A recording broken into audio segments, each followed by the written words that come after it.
August 2025. Shorthand English Intermediate Grade. Get ready for the dictation. 10 seconds. 5 seconds. Start. Sir, the general satisfaction on the budget is due to the fact that the finance minister gave an indication to the public and the country at large that there is going to be no further increase in the taxation. I am not surprised that there is no further taxation. The finance minister mentioned last year that the general level of taxation in this country was very much lower than in other countries. He also gave examples of the level of taxation in different countries. I know that the budget proposals have not made any provision for increase in taxes.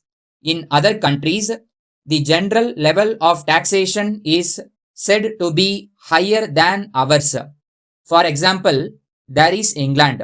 But let us not forget at the same time that the per capita national income is very much higher there. I am only trying to show that the general burden of taxation in India is not low. It is quite high. If you take into consideration the fact that India is one of those countries in which the per capita income is the lowest. Therefore, in my opinion, the finance minister has realized that unless the per capita national income is increased, the level of taxation cannot be increased. Increase in level of taxation must follow the increase in per capita national income and not precede it. With regard to deficit financing, I would like, if I may, to warn the finance minister of one thing. Deficit financing is a source of inflation.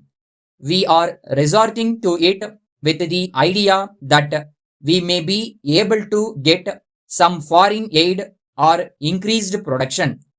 To the extent that we get foreign aid or increase our production, I agree that there is less chance of inflation. But if unforeseen things happen, there is the danger of inflation. I know that the finance minister is fully aware of the situation. I am only warning him that deficit financing without any control on the factors I have mentioned would have a dangerous effect on the country's economy. Deficit financing in other countries have been resorted mainly to meet a depression or to lessen the evil of unemployment. Here, the Honorable Finance Minister has been bold enough to resort to deficit financing as a means of development. If our development plans were to work strictly according to schedule, it is quite possible that everything would have been all right. But because our plans are based on so many wrong assumptions, I am quite sure that our plan will not work up to schedule. In the speech of the finance minister, we have an admission that there is something wrong and we are not going as we should. Now, I would like the finance minister to let us know what positive steps are being taken to rectify the defects. I am ignorant of economics, but as a very good human being, I know that all sciences, including economics, aim at making man far more progressive and happier. Letter from Ruby and Company, Mumbai, to Messrs. Sanjay and Brothers, Chennai. Dear sirs, on receipt of your letter of the 6th instant, for which I thank you, I got in touch at once with the railway company as you suggested in order to find out whether they could offer any explanation of the delay in delivery of the packages referred to.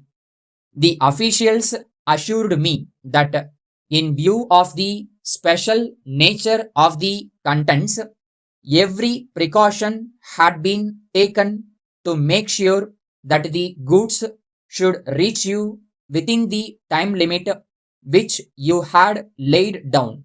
At the same time, I have been to the offices of the shipping company to see to what extent, if any, they are responsible. However, I feel sure that they will do their best to clear up the situation as soon as possible. Both shipping and the railway people realize that the case is one that calls for every special action. Until we get further information as to what has really happened, I do not propose to call in the aid of the insurance officers. Thanking you and assuring you of our very best services at all times.